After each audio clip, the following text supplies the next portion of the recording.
Hola amigos, bienvenidos a Audioteca LJ Saré, un mundo literario a tu alcance. Suscríbete. Hola, excelente día, bienvenido a Audioteca LJ Saré. Hoy traemos el libro Otelo y el hombre de piel azul. El libro. Quien crea que ser perro es fácil, se equivoca. Ustedes se preguntarán, ¿qué tanto? A fin de cuentas se trata de comer, dormir, ladrar, jugar, pero nadie advierte los detalles y, créanme, los detalles hacen la diferencia. Si los seres humanos sufrieran la mitad de las complicaciones que un perro, vivirían amargados. Las pulgas son un buen ejemplo, una verdadera piedra en la planta de los pies. ¿Alguna vez han caminado con una piedra en la planta de los pies? Pues bien, las pulgas son muchísimo peores porque pican, corren por el lomo y, aunque uno se retuerza para un lado u otro intentando morderlas, es imposible sacárselas de encima. Se reproducen muy rápido y basta con que una de ellas te salte encima para que al día siguiente tengas una colonia de pulgas picándote el cuerpo entero. Les digo, son peores que los piojos, porque he visto que los humanos se sacan los piojos con unas peinetas de metal o, en caso extremo, se cortan el pelo y problema resuelto. Las pulgas no. Las pulgas andan encima de uno, sin discriminación. Puedes tener el pelo largo o corto, enrulado o liso, y no existe peine de metal que logre cazarlas cuando saltan. También hay detalles más tristes, como, por ejemplo, el hecho de sentirte extraño en tu propia casa. Se los digo con mi pata delantera en el corazón. Más de una vez me he sentido un intruso, y eso que vivo hace 3 años en la casa de los Fuendejalón. Ellos me quieren y me regalonean. De hecho, me pusieron Otelo en honor a la ópera de Giuseppe Verdi, que es la favorita del señor Fuendejalón. Me dan de comer, me peinan el pelo una vez por semana, me bañan con agua tibia en la tina. Me ayudan a quitarme las pulgas refregándome con unas pomadas que me dejan la piel colorada. Me guardan un espacio en el sofá todas las tardes para mirar la televisión y no me retan si duermo siesta en la alfombra de la entrada. Entonces, ¿de qué me quejo? Pues la verdad es que no me quejo nunca, o casi nunca. Pero a veces me pone triste que me recuerden que soy un perro, que en vez de llamarme por mi nombre digan: ¿tan inteligente que es este perro? ¿Qué les cuesta decir qué inteligente es Otelo? Nada. En cambio, sueltan este perro. O cuando alegan: pero mira lo que hizo este perrón. Uf. A mí este y perro son 2 palabras que me cargan. Yo sé que soy un perro. Un perro nunca olvida que es un perro, por muy inteligente y guapo que sea. Modestamente, no quiero que me malinterpreten, ni que piensen que soy engreído, pero me veo bien. Un dachshund de pelo negro, hijo de un padre 3 veces campeón nacional, ¿saben lo que significa? Que mi padre tiene uno de los mejores portes, parada y hocico de su raza. ¿Y mi madre? Pues mi madre tampoco está mal, hija de campeón, un salchicha argentino que compitió y ganó otra cantidad de torneos. Así es que yo no tenía por dónde salir mal. De hecho, lo he comprobado frente al espejo. La operación requiere astucia y un poco de sangre fría, además de buen olfato y oídos, pues cualquier error resulta nefasto. Me explico, cuando los Fuendejalón salen de casa, espero que se pierda el último rastro de sus sonidos por la calle y me encamino al baño, compruebo que la tapa del excusado esté abajo, no me gustaría caer adentro, y salto sobre ella. Una vez ahí, tomo vuelo, salto hacia el lavatorio y ahí está el espejo en todo su esplendor. Primero, fijo la vista en mi cara, mi hocico puntiagudo, como un zorro, mis bigotes alargados y esas arrugas de piel café que tengo sobre las cejas. Después, doy una pequeña vuelta para comprobar el porte atlético de mis patas, pequeñas pero firmes. Cuando ando de ocioso, además de mirarme, ladro frente al espejo o hago como que me enojo y muestro todos mis colmillos impecablemente blancos. Los Fuentejalón no me dejan comer azúcar ni nada que dañe mi dentadura. Si me pillaran encima del lavatorio, uy, me metería en líos. Por eso me muevo con cuidado, alerta, siempre atento. Pero uno a veces comete errores, andas pensando en huesos y, ¡zas!, te descubren, entonces, no queda más remedio que hundir la cola entre las piernas. De hecho, fue lo que hice cuando me sorprendió la señora Fuentejalón. Estaba de lo mejor, poniendo mis caras de enojo con ladridos, y no me di cuenta que ella entró en el baño. Recuerdo su impresión y la mía, apoyando su cuerpo en el marco de la puerta con una mirada extrañísima. ¿Se puede saber qué estás haciendo ahí?, preguntó meditabunda. Pero luego cambió de humor rapidísimo y chilló. Sal inmediatamente. Fuera. Dijo al mismo tiempo que me agarró por la piel del lomo, me sacó del baño y agregó amenazante. Si te vuelvo a encontrar ahí, te daré una sola patada. Me sentí ofendido. Humillado. Furioso.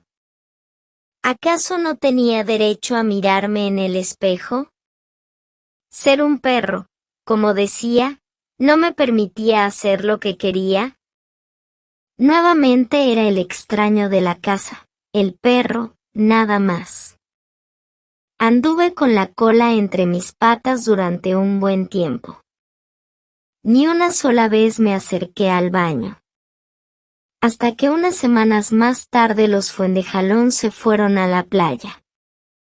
Me dejaron en la casa, porque dijeron que al lugar donde iban no aceptaban mascotas, así es que supuse que la palabra mascota era sinónimo de perro.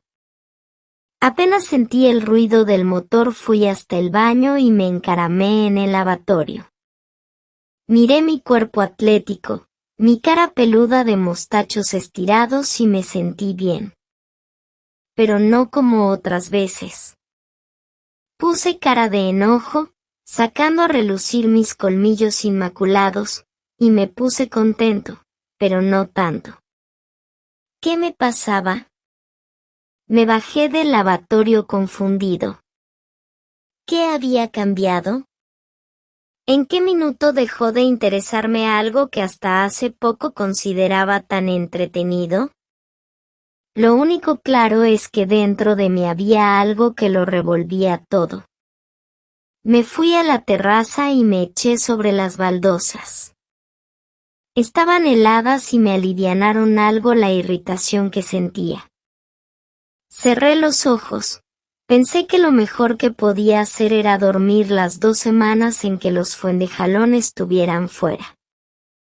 Nada de espejos ni de perseguir a los gatos de los vecinos, que, a propósito, no les había comentado, pero, en mi opinión, son los animales más detestables de la tierra. En fin, el asunto es que estaba en un estado intermedio entre el bienestar y el malestar completo, cuando estiré mis piernas traseras y sentí algo. Me levanté de un solo brinco. Era uno de esos libros grandes y llenos de dibujos de Blanca, la hija menor de los Fuentejalón. Lo había olvidado. Lo apreté entre mis dientes y me dispuse a llevárselo a su pieza, pero no había dado un paso cuando el libro se me resbaló del hocico y cayó al suelo. Se abrió por la mitad. En la página, a todo color, había un hombrecito con un traje terracota y una cabeza redonda como bola descubierta de pelos. Eso me llamó la atención, que el hombre de la foto no tuviera un solo pelo en la cabeza. También el hecho de que aparecía volando sobre el suelo. Levitaba, de seguro. Hace poco, Blanca me explicó de qué se trataba. Más bien, se lo oí comentar en la mesa durante un almuerzo. Era la capacidad que tienen algunos humanos, gracias al poder de su mente, de elevarse por el aire, tan livianos como una pluma. El hombrecito de la figura levitaba y detrás suyo se veían unos montes escarpados, una casa como castillo y unas especies de caballos o muías, pero más cabezonas y peludas. ¿Dónde quedaría ese lugar? ¿Existiría realmente o sería fantasía? ¿Los perros también podrían levitar? Todas esas preguntas me llenaron la cabeza y se me olvidó el remolino que sentía en el estómago. Con la ayuda de mis patas delanteras revisé una a una las páginas de aquel intrigante y enorme libro. Más allá de la reja. Me pasé el día hojeando libros. No es broma. Cuando terminé el que había encontrado en la terraza, fui a la pieza de Blanca, me subí a la silla de su escritorio y empujé al suelo otro libro igual de grande. Sobre la alfombra blanca de lana gruesa fui pasando las páginas una por una. A veces me detenía en alguna lámina que me llamaba la atención. Recuerdo la de un príncipe mendigo. En el primer dibujo aparecía flacucho, con un turbante lleno de piedras preciosas que brillaban sobre su cabeza. Además de 1.000.000 de collares de color oro, pulseras, aros y otra cantidad de adornos resplandecientes. Pero en la página siguiente, en otro dibujo, aparecía el mismo príncipe, pero sin más ropa que una especie de pañal de género blanco que le tapaba el trasero. Al contrario del palacio en que salía retratado en el primer dibujo, descansaba con la espalda apoyada en un árbol con muy pocas ramas. No entendí mucho de esa historia, pero se me ocurrió que el príncipe regaló sus joyas y se hizo pobre. Hubo otros relatos que me conmovieron sinceramente, me movieron el corazón. El de un hombre barbudo que recorría los mares en una balsa pequeña. La embarcación no era más grande que el largo de sus piernas y el ancho de su cuerpo, pero él se metía en ella y remaba y remaba. Los dibujos lo mostraban frente a un palacio de cúpulas doradas, luego, frente a un muelle lleno de embarcaciones pequeñitas como las de él, más allá, frente a un desierto y unos camellos. Entonces, supuse que había viajado a distintos lugares en su balsa pequeña. Cuando terminé de hojear esos gigantescos libracos me sentí mareado. Ese no sé qué que me revolvía el estómago se hizo más fuerte, mezclado con una sensación de vacío. Y entonces me acordé que no había comido nada en todo el día y fui a mi plato dispensador de alimentos. La señora Fuendejalón me enseñó cómo golpearlo para que saliera comida, y ahí estaba masticando el alimento para perros. ¿Lo han probado? Uf, es horrible, seco como la yesca, cuando me percaté de que en estos 3 años de vida junto a los Fuendejalón, jamás había salido a la calle. Ni una sola vez. Digo, descontando las veces que acompañé al señor Fuendejalón a la reja a buscar el diario, o a la señora Fuendejalón para sacar el tarro de la basura, nunca había puesto un pie más allá del muro. Entonces supe de inmediato lo que tenía que hacer, salir a la calle y ver con mis propios ojos el mundo que mostraban los libros de Blanca. Decidí salir al día siguiente. A primera hora de la mañana. Aromas perrunos no había despuntado el sol cuando me lancé a la calle. Había una bruma extraña y suspendida, como si el día no se animara a levantar. Fueron unos segundos mágicos. El cerro detrás de la casa de los Fuentejalón estaba de color azul. Todo era expectación, como si cada piedra, cada arbusto, incluso los pájaros, estuvieran esperando al sol para despertar. Me eché a andar despacio, quería retener cada uno de los millones de olores que me golpearon el hocico. En serio, nunca pensé que la calle fuera una cocina de aromas tan diversos. Era imposible retenerlos ni menos distinguirlos. Me parecían un amasijo enredado, un tufo venido de la boca de algún gigante que lo envolvía todo. Ese era el olor del mundo. Llevaba 20 minutos afuera cuando descubrí que no era el único.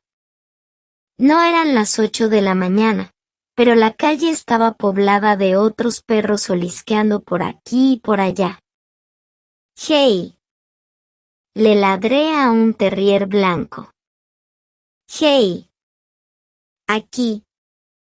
Volví a insistir, pues quería conversar con él sobre el mundo que nos rodeaba.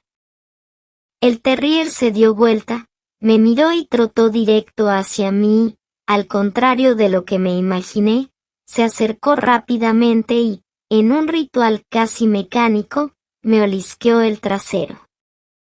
No puedo describirles el asco que me produjo, bajé mi cola y giré en 180 grados, intentando evitar ese hocico intruso, pero el muy cochino dio la vuelta y volvió a hundir su hocico en mis nalgas.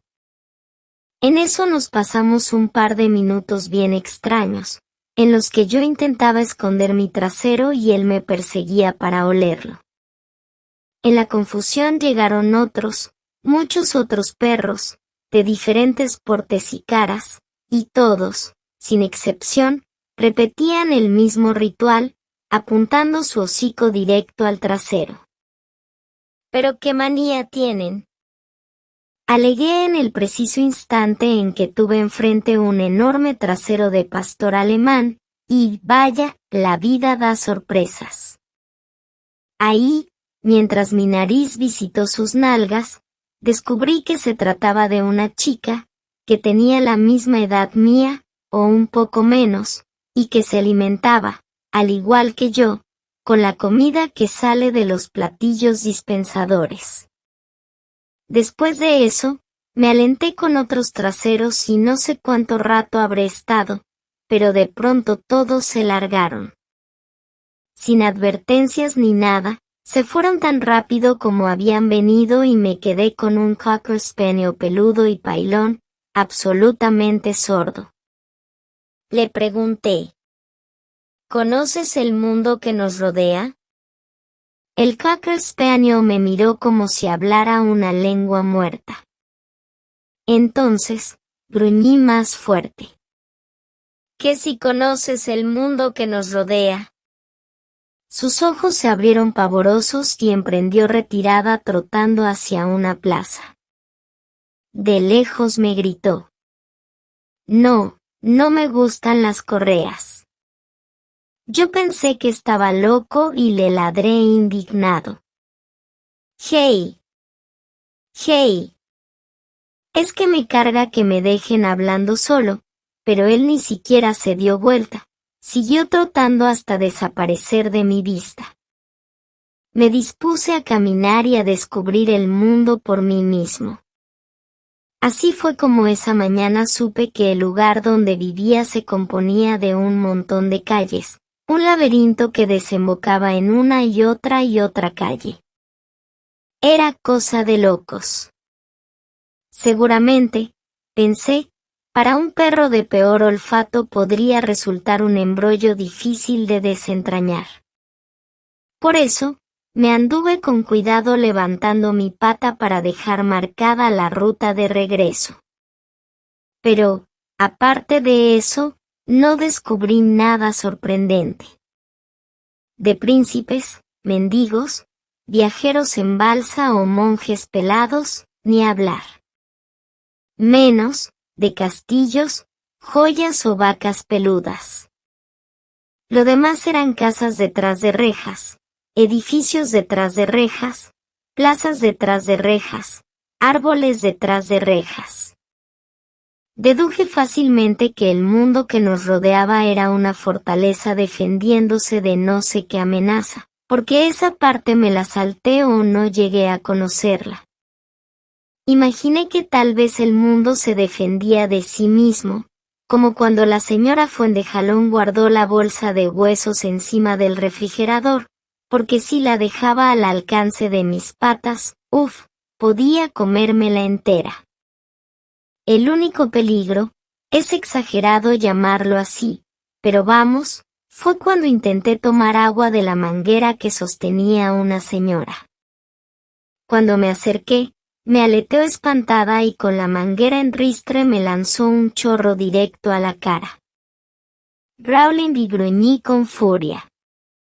«Ándate, perro pulgoso», me dijo, por lo que me sentí muy ofendido y huí. Cerca de las 2 de la tarde volví a casa, fatigado y muerto de hambre. Me fui directo a la pieza de Blanca y me tendí sobre su alfombra.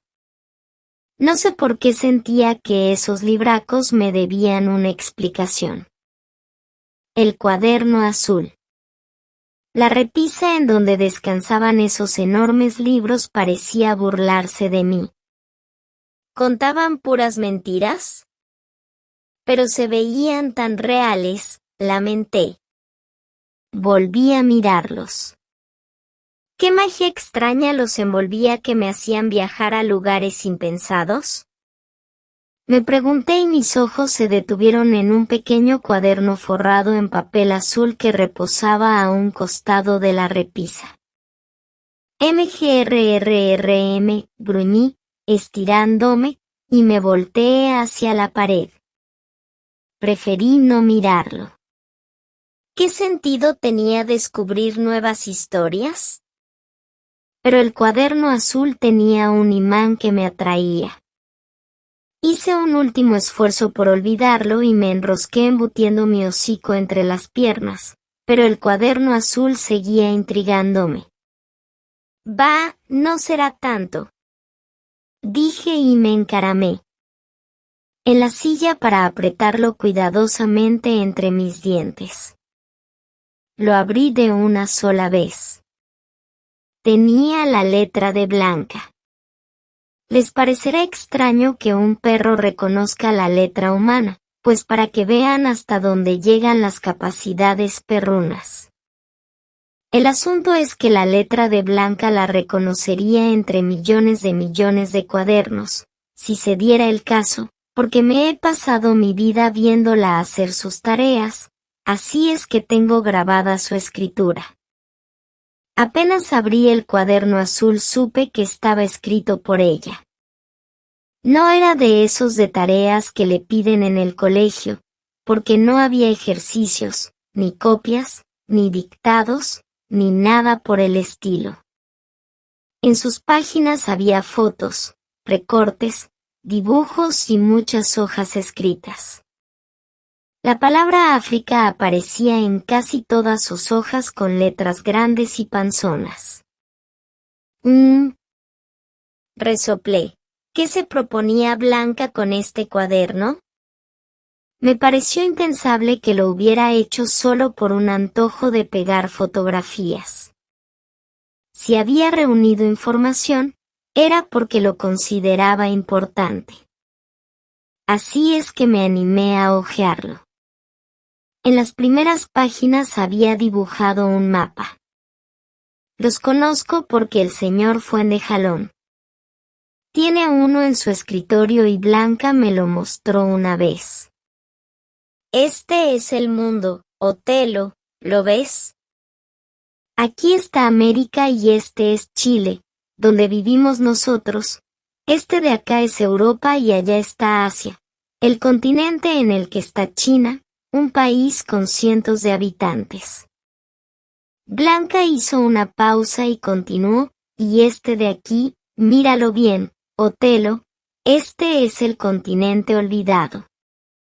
Sé que soy perro, pero entiendo perfectamente cuando me hablan. En cambio, aquella vez no entendí ni jota. Me quedé mirando a Blanca con cara de pregunta y ella continuó. En África, la gente se muere de hambre, ¿sabías? Hay años en que no llueve nunca y la gente y sus animales se mueren de sed. También hay guerras, muchas guerras. Los pueblos se matan unos a otros por un pedazo de tierra, por un poco de dinero, por un montón de armas. Tenemos una deuda con África, Otelo, una deuda que habrá que saldar algún día. ¿Qué deuda era esa? Pensé cuando Blanca me dijo todo eso, pero ella no especificó. Salió del escritorio y me dejó mirando el mundo en ese mapa plano y alargado. Claro que en ese tiempo yo no tenía interés en conocerlo, es decir, todavía no había sentido ese remolino en la guata y ese no sé qué de incomodidad. Así es que salí del escritorio y se me olvidó. Ahora era diferente.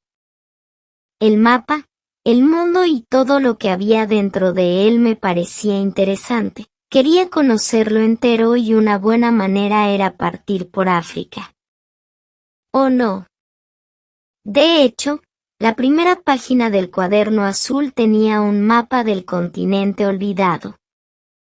¿Cuán grande era un continente en la realidad? Ese tipo de respuestas son imposibles para un perro. ¿Cómo averiguarlo?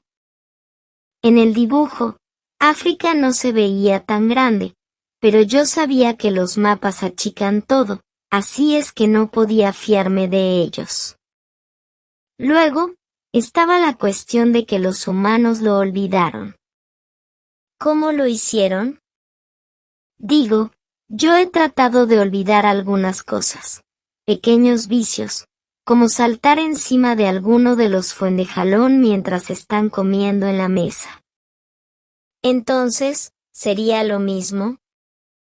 Los humanos de América, por ejemplo, vivirían en sus casas, detrás de sus rejas mirando de lejos las calles y rejas africanas. Es decir, un día dejaban de pasar por las calles en donde otros humanos pasaban hambre y sed, para no tener que mirarles a los ojos. No tenía cómo averiguarlo, a menos que viajara a África, pero luego estaba la pregunta de cómo viajar, cuánto me tardaría y otra cantidad de preguntas más. ¡Guau! Ladré de impotencia.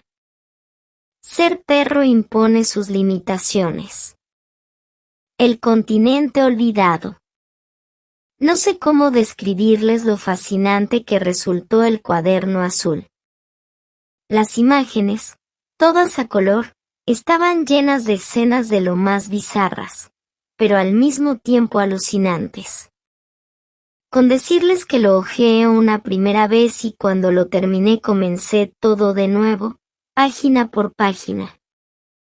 África sería un continente pobre y el mundo tenía una deuda con él, como decía Blanca, pero era un continente lleno de luz.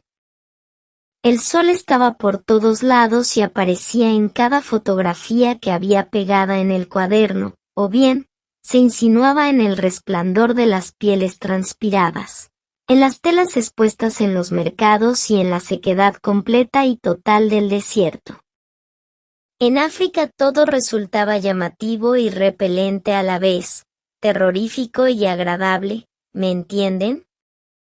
África tenía la gracia de la contradicción. Porque en una misma página de cuaderno había una serpiente abriendo una mandíbula enorme para arrojar su veneno mortal, en la fotografía de al lado, un bichito diminuto que aguardaba la humedad del rocío para tomar una sola gota de agua. Frente a unos valles de yermo seco y despoblado, unas tiendas tapizadas de telas de colores. Así era África. Por eso es que hojeé el cuaderno una y otra vez y cada minuto que pasaba me sentía más atraído. Por las fotos del cuaderno descubrí que los animales africanos eran diferentes a los del continente que yo habitaba. Había escorpiones, serpientes y mosquitos extraordinariamente grandes. Un zancudo era del porte de un zapato, ¿se dan cuenta? De solo pensarlo me daban ganas de salir corriendo de miedo, pero los humanos de esa tierra no parecían asustados. De hecho, en las fotografías sonreían mientras sostenían unos bastones en las manos. Tenían la piel oscura, me imagino que a causa de tanto sol, y eran altos o más altos que los humanos que yo vi cuando salí a recorrer el mundo, al lado de mi casa. Claro que el cuaderno azul no solo tenía fotografías y mapas, de eso pude darme cuenta de inmediato, porque la inconfundible letra de Blanca estaba por todos lados. Me pareció que narraba una historia, algo que lamentablemente está fuera de mi alcance, porque imaginarán, los perros no sabemos leer. Que va, yo no me quejo, es lo que toca, pero me gustaría que ustedes pudieran leer el relato de Blanca, por eso les adjunto aquí algunas páginas de su cuaderno. La tormenta. Extracto del cuaderno de Blanca Fuentejalón. El atardecer lo pilló en medio de la carretera.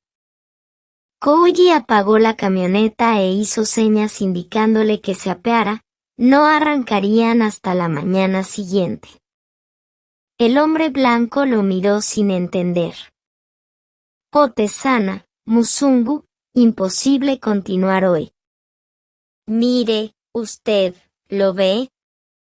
Dijo señalando la línea del horizonte. Él fijó la vista hacia el lugar que indicaba Kofi y vio una oscuridad profunda. Se avecina una tormenta, señaló Kofi sin mayor preocupación, y continuó, no es bueno manejar con tormenta.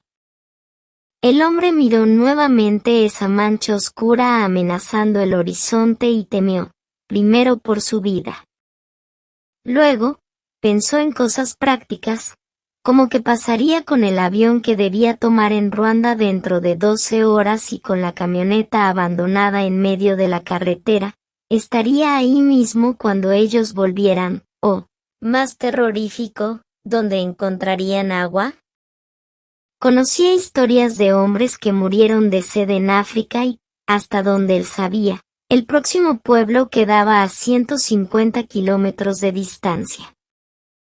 Kofi silbaba de lo más tranquilo, tomó un par de cosas de la camioneta y fue hacia la nada, al menos eso le pareció a él. Dese prisa, Musungu, le gritó. Despabilándose, el hombre tomó su mochila y su chaqueta y se fue corriendo detrás de Kouji. ¿Dónde vamos?, preguntó. A casa, respondió Kofi. ¿A la tuya?, quiso saber. Sí, contestó sin mirarlo. Su familia vivía cerca, le contó Kofi, a un día de camino del lago Victoria o Ukerewe, como le llamaban los nativos. Kofi apuntó en dirección sur, sin dejar de caminar, pero el hombre blanco era incapaz de imaginar nada en medio de esa tierra desierta y de las interminables montañas ruandesas que se divisaban a lo lejos. ¿Nos tomará mucho tiempo llegar?, preguntó mirando hacia la negrura que se acercaba tenebrosamente. Unos minutos, Musungu, solo unos minutos, aseguró Kofi, pero él intuyó que serían más y que probablemente llegarían junto con la tormenta. Nómades azules. Hubo algo que me turbó en el cuaderno azul, y cuando hablo de turbar quiero que entiendan que los perros somos sensibles. A veces, algo nos entristece y no queremos comer del plato dispensador. Otras, estamos felices y corremos y saltamos y parece que nos hicieran cosquillas en las patas porque no podemos parar de movernos. Pero, también, hay momentos en que enmudecemos de la impresión. Como me ocurrió al ver ese grupo de fotografías que ocupaban varias páginas del cuaderno. No pude ladrar ni bufar. Blanca las había ordenado de cierta manera que, incluso para un perro, era fácil imaginar el relato. Mostraban la vida de un hombre de la edad del señor Fuendejalón, o puede que fuera mayor, pero ya desde las primeras fotos supe que estaba enfermo. Vestía una túnica azul que le llegaba hasta los pies, y no sé si a causa del traje o de algún rayo ultravioleta, ultrapotente de África, el hombre tenía la piel teñida de color azul. Era un hombre azul. Al principio aparecía junto a un grupo de personas, hombres, mujeres y niños vestidos de azul, como él, y todos con la piel teñida de azul.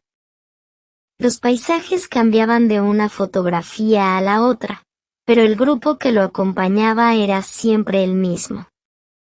Más adelante se los veía en varias fotos en medio de un desierto. Detrás de ellos se dibujaba la silueta de un río completamente seco.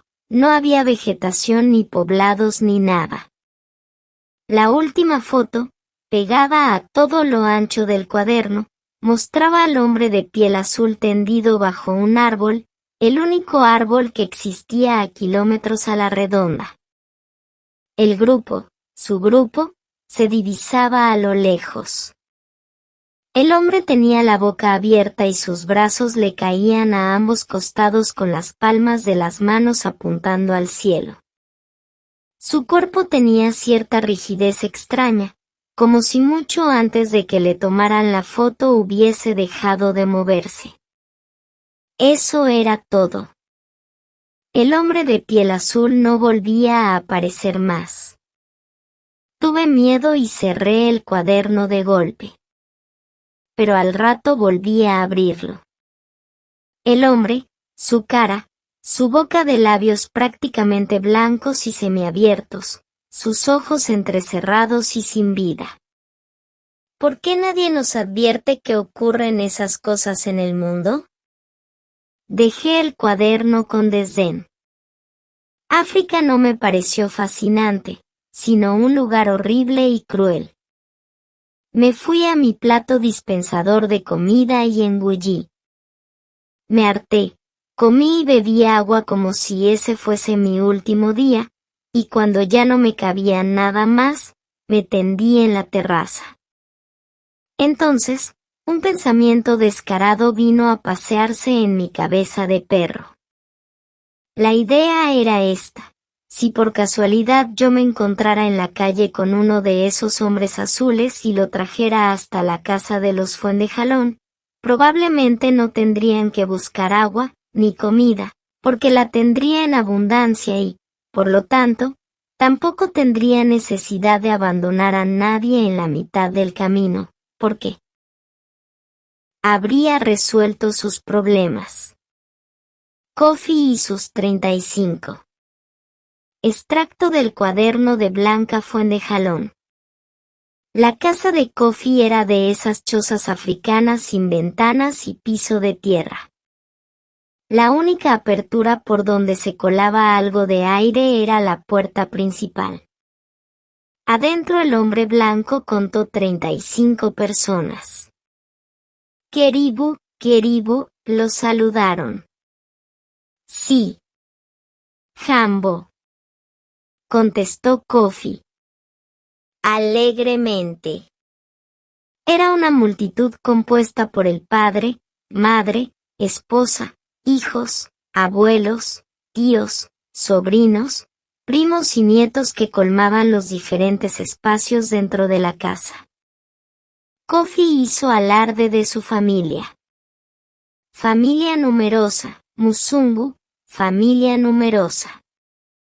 Entonces, el hombre blanco recordó haber leído lo importante que era en la tradición africana tener un clan extenso, porque una familia numerosa asegura la sobrevivencia en una tierra plagada de peligros. Las fieras salvajes y los desastres naturales son solo una muestra. Por esa razón, al grupo familiar se le cuida, se le respeta y con él se comparte todo, incluso las cosas más insignificantes. Los niños presentes se le acercaron al hombre gritando: «Kiribu. Caribul».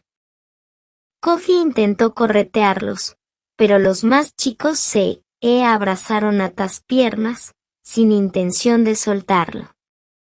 «¿Quieren que les des una golosina?», Musungu explicó avergonzado. El hombre blanco revisó sus bolsillos y encontró una caja de chicles, le quedaban unos pocos. «Es todo lo que tengo», se excusó. «Hakuna Matata», respondió el mayor de ellos y salió corriendo con los chicles. El resto de los niños lo siguieron detrás gritando de alegría. Para entonces, la noche había caído con una negrura casi siniestra, porque afuera de la casa no se veía nada de nada. El hombre blanco se estremeció de pensarlo y afuera la tormenta zumbaba como una abeja feroz. El hombre de piel azul. Al día siguiente me desperté de madrugada. Estaba ansiosísimo. Por fin viajaría a África. Tomé ciertas precauciones, como desayunar abundantemente. Pasé 15 minutos frente al plato dispensador masticando el famoso alimento para perros. Luego, tomé varios litros de agua. Cuando salí a la calle algunos perros me reconocieron y corrieron a saludarme. Como sabía de lo que se trataba, no escondí mi trasero cuando hubo que cumplir con el ritual de olfatearse. No más, dejé que me olisquearan e hice lo propio hasta que me escocé. ¡Guau! Tengo que dejarlos, pues voy camino a África. La pastora alemán joven me gruñó desconfiada. ¿A África? ¿Qué es eso?, preguntó. Un continente, pues, anuncié como si fuera un gran conocedor de mundos. ¿Y cómo sabes? ¿Has estado ahí?, quiso saber la pastora alemán. No, pero sé dónde queda, mentí, pues no quería quedar como un novato frente a esta hermosa hembra. ¿Ya qué vas?, insistió ella. ¿A saldar una deuda?, contesté vagamente, pues ¿qué sabía yo de la deuda que hablaba Blanca en su cuaderno? Yo solo quería ayudar a los hombres de piel azul. Al escucharme, los perros presentes se rieron. Tan rechico y tan achorado, me dijo un Rottweiler negro, y no me atreví a responder, pues tenía cara de poco amigo. Así es que me largué. Al principio corrí en línea recta, como si realmente supiera hacia dónde iba, porque quería mantener las apariencias frente a la pastora alemán. Pero cuando los dejé atrás, me detuve y olfateé alrededor. Pensé que si lograba identificar el aroma del pasto seco, de la tierra árida y escuchaba el hablar de un grupo de personas caminando todas juntas, encontraría a África y a sus hombres azules. No me van a creer, pero esa mañana anduve 67 cuadras, y ni asomo de desiertos ni hombres azules. Me dolían mis 4 patas y no podía evitar llevar la lengua afuera. ¿En qué estaba pensando cuando salí de la casa de los Fuendejaglón?, me lamenté. Me paré en seco y miré alrededor. Las casas, las rejas y los jardines eran iguales a los del país en que yo vivía, Así es que comprendí que no solo no había llegado a África, sino que probablemente tampoco había salido del país. Quise dar media vuelta, pero en ese momento la imagen de una silueta larga y consumida me alertó. El sol de la mañana le ocultaba el rostro y una maraña de pelos le coronaba la cabeza. Sus brazos largos, como bambúes desprovistos de carne, arrastraban sin ganas un enorme carretón. Nunca en mi vida de perro había visto una figura más triste y roñosa. Caminaba a grandes y desiguales zancadas, y cuando casi lo tuve encima descubrí con emoción que la túnica que lo arropaba era de color azul. El hombre azul. Ladré. Cuando me pasó por al frente, le moví la cola, pero el hombre ni se inmutó, siguió de largo. ¡Guau! Ladré de impotencia. ¿Cómo lograría comunicarme con él y decirle que quería ayudarlo? Le mordí el pantalón para impedir que continuara y lo tironeé con fuerza. Por fin se detuvo. Sin soltar su pantalón, le moví la cola. Él se agachó y me miró con ojos penetrantes, y juro por mi perra madre que en la negrura de esa mirada vi la inmensidad del desierto. Comenzó a acariciarme y dijo: ¿Por qué tienes tanta rabia, amigo? Growling, ¿cómo explicarle que no era rabia, sino incapacidad lo que sentía? Ven para acá. Me ordenó en el momento en que me tomó por el lomo y me levantó. Comenzó a acariciarme la nuca con sus manos huesudas. Me sentí tan bien. Estaba por quedarme dormido arrullado en sus brazos cuando me dejó en el suelo y se despidió. Hasta luego, amigo. ¡Guau! No podía dejar que se fuera y lo seguí ladrando enajenado. Los muertos viven con nosotros. Extracto del cuaderno de Blanca Fuentejalón. El hombre blanco se sentó alrededor del fuego. Los niños, a los que les había convidado chicles, se sentaron a su lado. Musungu, Musungu, le decían sonriendo. Comieron de una enorme fuente de madera que sirvió de bandeja, para que cada sacara la comida con la mano. Al principio, la familia de Kofi se mostró interesada en la historia del hombre blanco. Querían saber qué era lo que lo había llevado a África.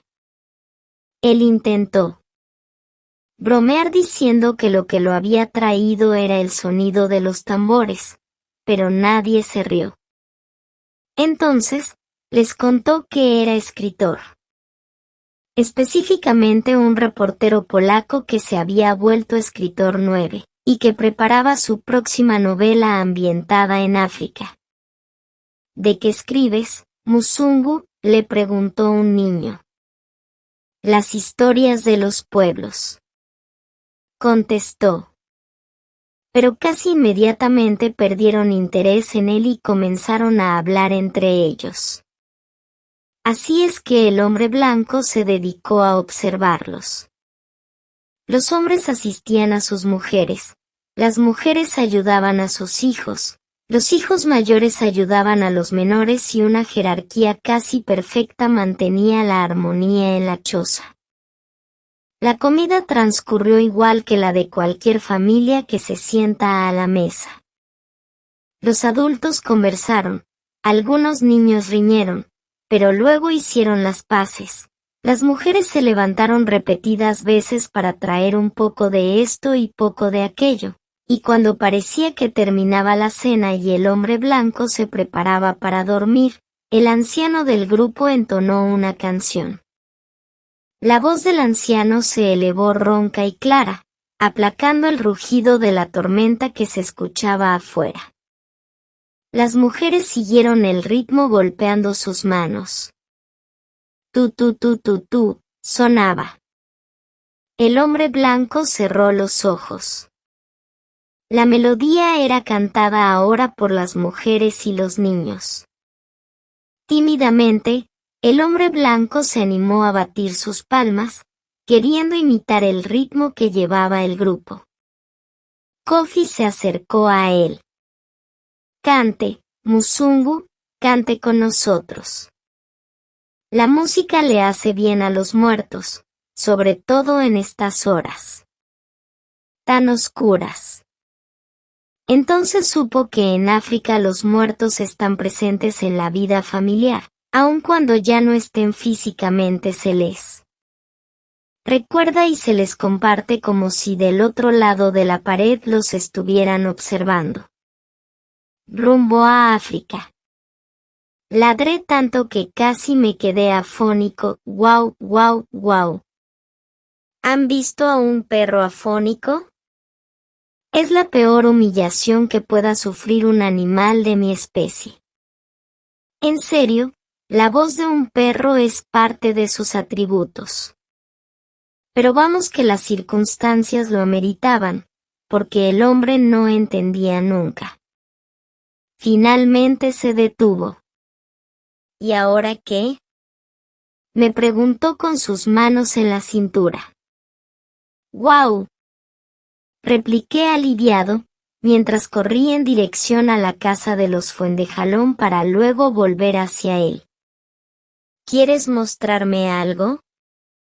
¡Guau! ¡Guau, guau, guau! Ladré feliz. Por fin había entendido, y haciendo gala de mi porte de hijo de campeón nacional, estiré el cuerpo y lo miré a la cara. El hombre azul se rió con ganas y me mostró la totalidad de sus dientes amarillos. Me dijo: «Pareces perro de circo. ¿Te escapaste de uno?» No entendía qué se refirió con eso de un circo, pero pensé que era una palabra africana y no le di importancia. Seguí mirándolo fijo, seguro de que me acompañaría, pero este hombre era una mulla de porfiado, porque tomó su carretón y continuó su camino. ¡Qué fiasco!, resoplé de impotencia. ¿Estás cansado?, me preguntó. Yo moví la cola y volví a repetir mi movimiento, corriendo en dirección a la casa de los Fuendejalón y volviendo hacia él. ¿Entendería de una vez? Pero en una maniobra inesperada me tomó en sus dos manos y me subió en la carreta. Quedé embutido entre frazadas, tarros, diarios y juguetes viejos. De más está decir que nunca me había subido en un carretón africano, así es que comencé a olisquearlo todo. Me sorprendieron mucho los olores, aromas mezclados de pan rancio y verduras maduras, lana húmeda y tierra, una mezcla extraña pero fascinante. El hombre azul retomó su paso arrastrando el carretón con sus dos manos. Aproveché de asomarme a mirar, parado justo detrás de él. El viento me soplaba en la cara y me hacía cosquillas en el lomo. Inspiré profundo y pensé que, probablemente, ese era uno de los momentos más felices de mi vida. El carretón avanzaba por las calles y comenzó a dejar atrás las casas y rejas de mi mundo, para internarse en un territorio desconocido. Me sentí tan orgulloso, viajaba hacia otro continente. En parte por cansancio y en parte por el vaivén del carro, me quedé dormido. No sé cuánto tiempo, pero cuando desperté me encontraba en África, eso lo supe de inmediato. África era realmente pobre, tal como lo mostraba el cuaderno de Blanca. No había casas ni edificios que lucieran como los de mi país. Tampoco había árboles, así es que pensé que me encontraba en el desierto. A lo lejos vi un conjunto de edificios de muy baja altura con toda la ropa colgada de las ventanas hacia afuera. Igual como en las fotografías de Blanca, esos vestidos le otorgaban el único color que tenía el paisaje gris. Al otro costado había un despoblado de tierra seca, donde a ratos se levantaba un remolino de polvo que se elevaba con el viento y se perdía en el cielo. El hombre azul seguía tirando del carretón, se dirigía directo hacia el despoblado. Le ladré. ¡Guau! Miren quién despertó, ya era hora, dormilón. Me contestó. Continuó, te has perdido todo el camino, amigo, llegamos a casa, dijo al tiempo que enfilaba el carretón por debajo de un puente. ¿Era un puente de verdad?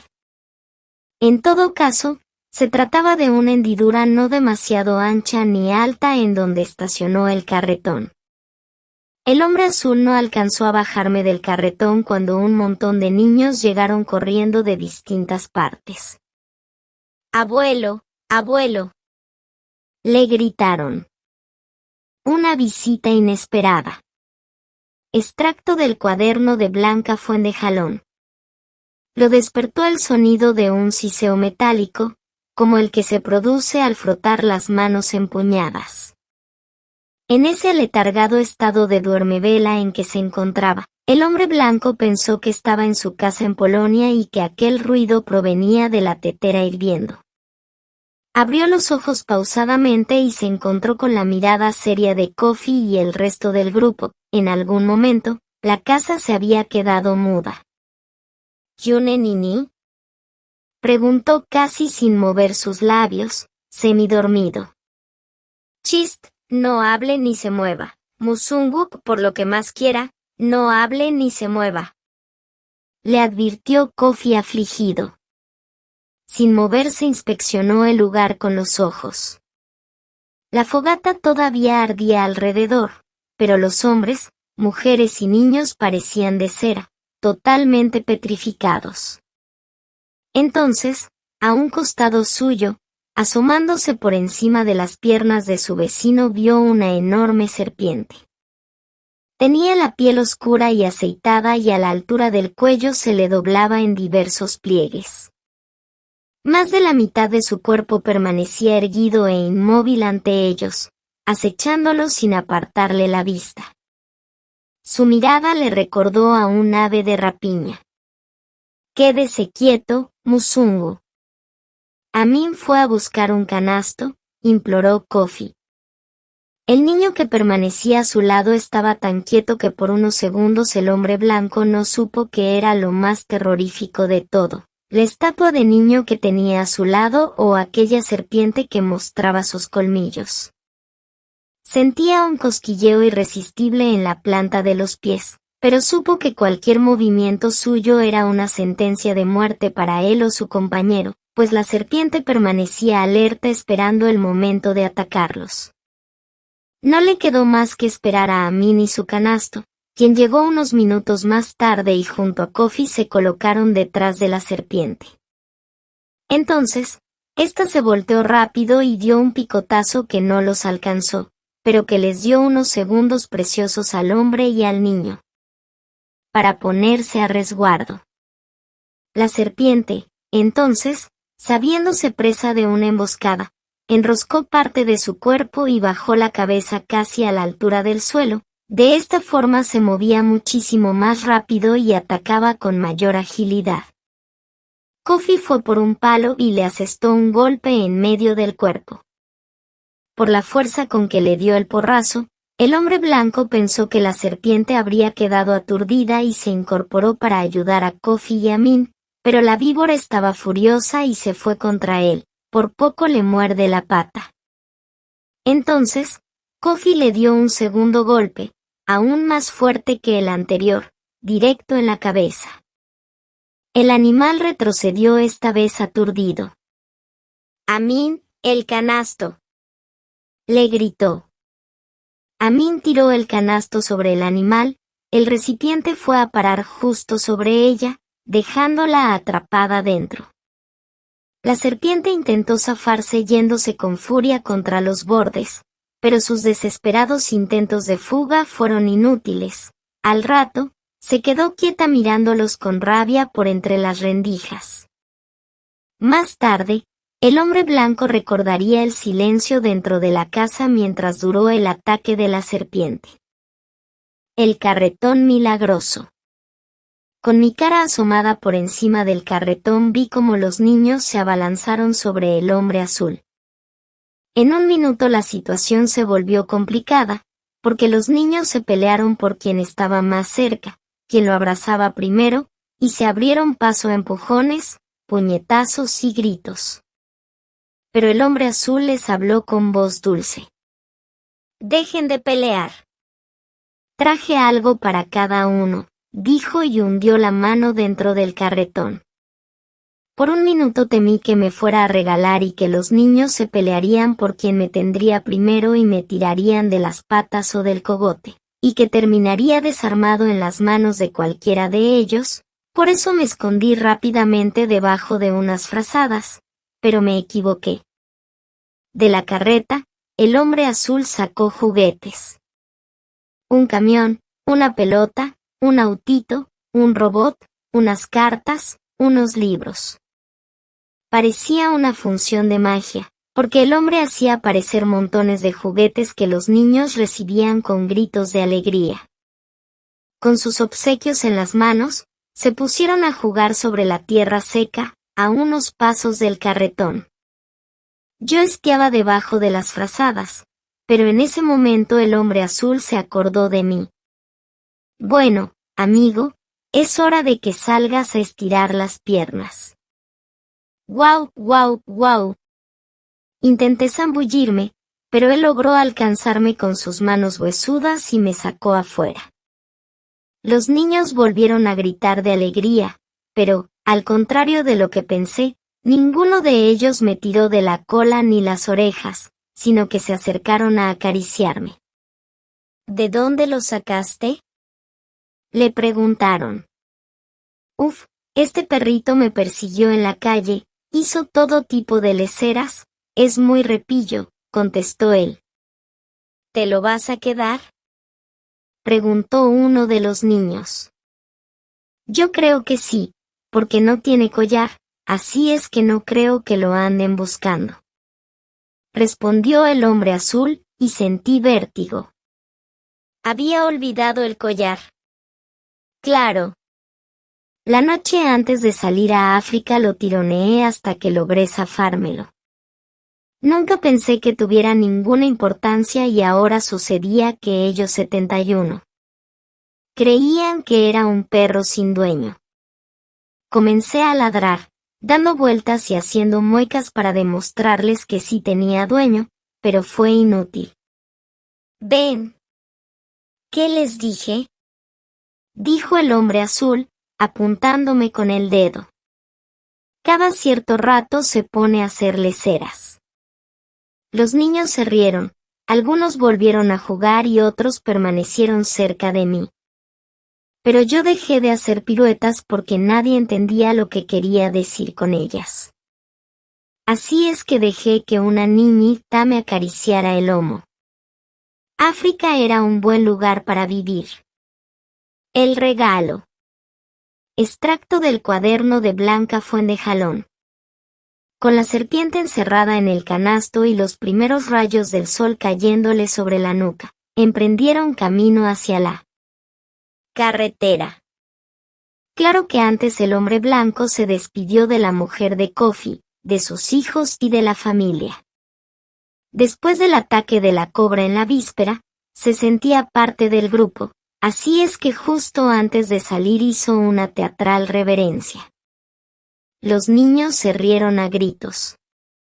Kofi metió el canasto con la serpiente adentro de su mochila. «¿Por qué te la llevas?», le preguntó el hombre blanco. «Porque en el mercado pagan una buena suma por ella, Musungu», contestó Kofi, acomodándose la mochila al hombro. «Pues a mí no me gustaría comprar un bicho como ese», contestó el hombre y rió al recordar el susto que había pasado hacía algunas horas. Al volver a la carretera encontraron la camioneta tal como la habían dejado, subieron en ella y enfilaron a toda prisa hacia Ruanda. Llegaron sin sobresaltos con tiempo suficiente para ir al mercado, en donde Kofi vendió la serpiente. El hombre blanco aprovechó de comprar unos souvenirs para sus hijos. Entonces se dirigieron al aeropuerto. ¿Volverás a África?, le preguntó Kofi al despedirse. Me imagino que sí, contestó, estrechándole la mano. Toma, dijo Kofi, estirándole un paquete. Me imagino que no será la serpiente, bromeó.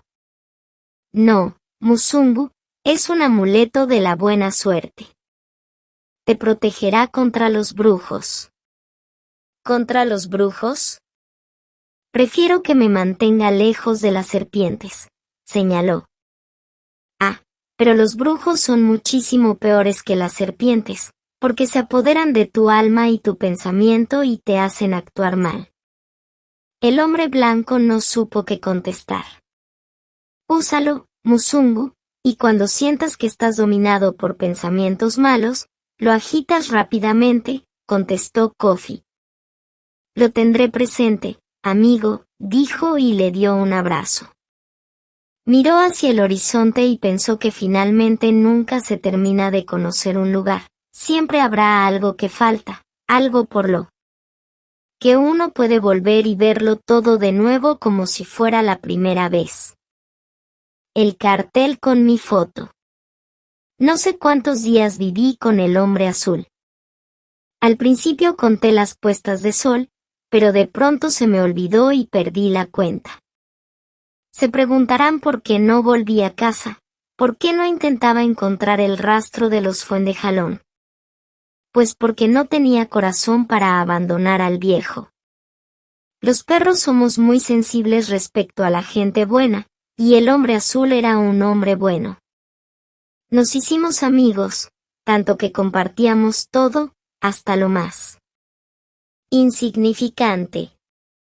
Si él recogía un pedazo de pan, pues lo partía por la mitad y comíamos ambos.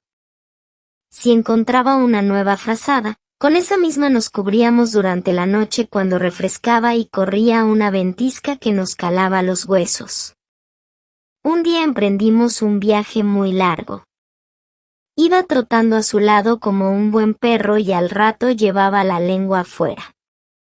Él intentó subirme al carretón, pero no me dejé atrapar, quería correr, olfatear por ahí, y sucedió que de repente reconocí ciertos aromas que había olvidado y al hocico me llegó un olor muy intenso. Algo que me trajo a la memoria la casa de los Fuendejalón y ladré de alegría.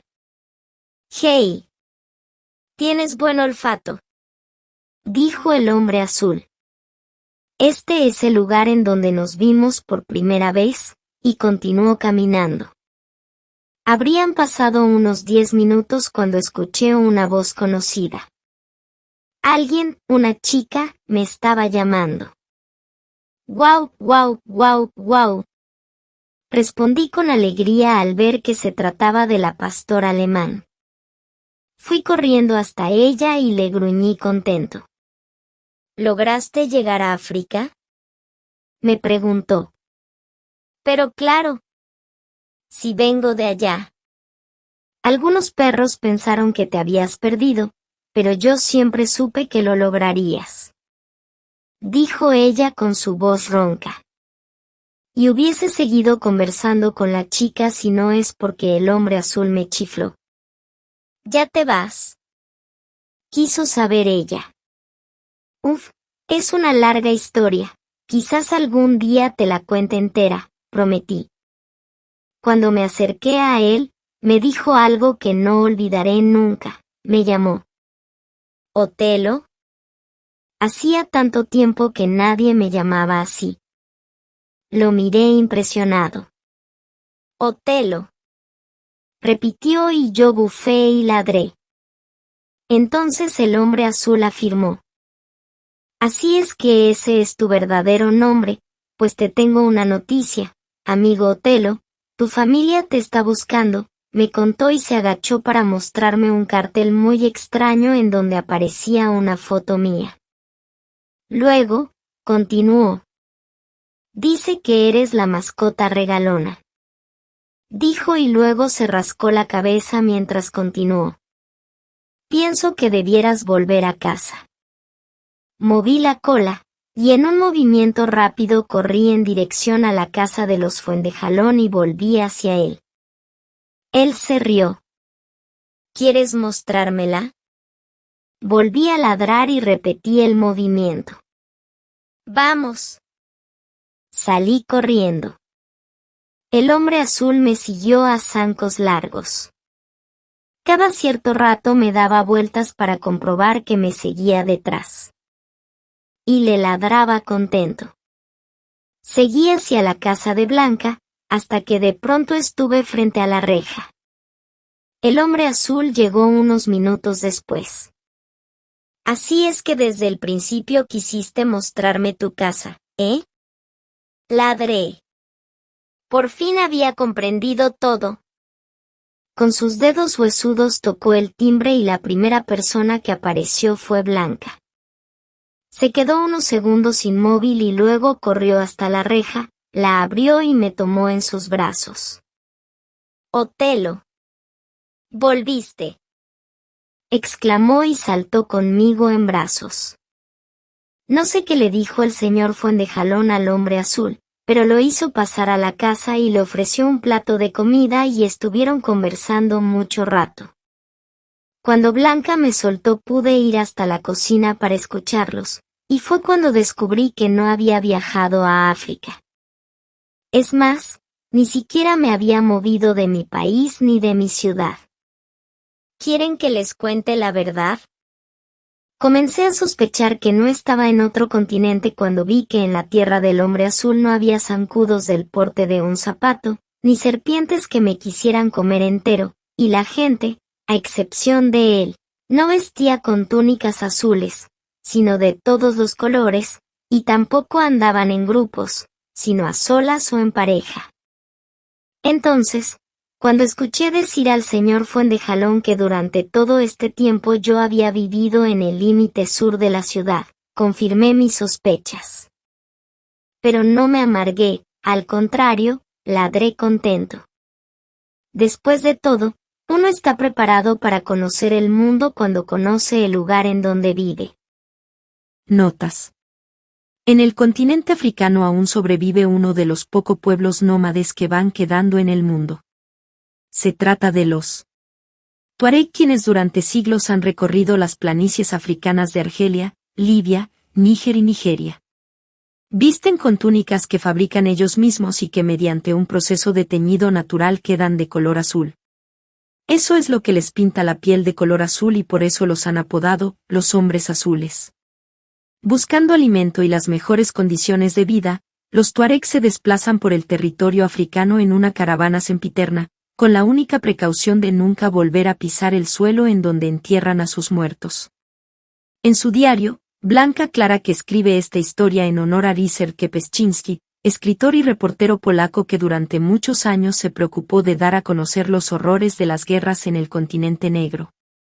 Como Otelo no incluyó el fragmento, se los copio a continuación. Este cuaderno está escrito en honor a Ryszard Kępczyński, escritor y periodista polaco a quien admiro y me gustaría parecerme cuando grande. Sara Bertrand. Estudió Historia y Periodismo en la Universidad Católica de Chile, se tituló como periodista el año 1996 y ha trabajado en diferentes medios de comunicación escrita, además de participar en la investigación de algunos libros de historia.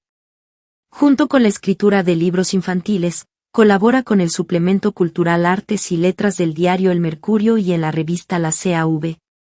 El año 2007 ganó una beca de creación literaria del Fondo del Libro y publicó su primera novela infantil, Antonio y el Tesoro de Juan Fernández. El 2008 publicó Antonio y el Misterio de los Hombres Roca, y el 2009, para el sello Alfaguara, La Momia del Salar. El 2010 publicó la novela infantil Ramiro Mirón, en esta misma colección. Fin de Otelo, y El hombre de piel azul, promesa cumplida, L. J. Saré.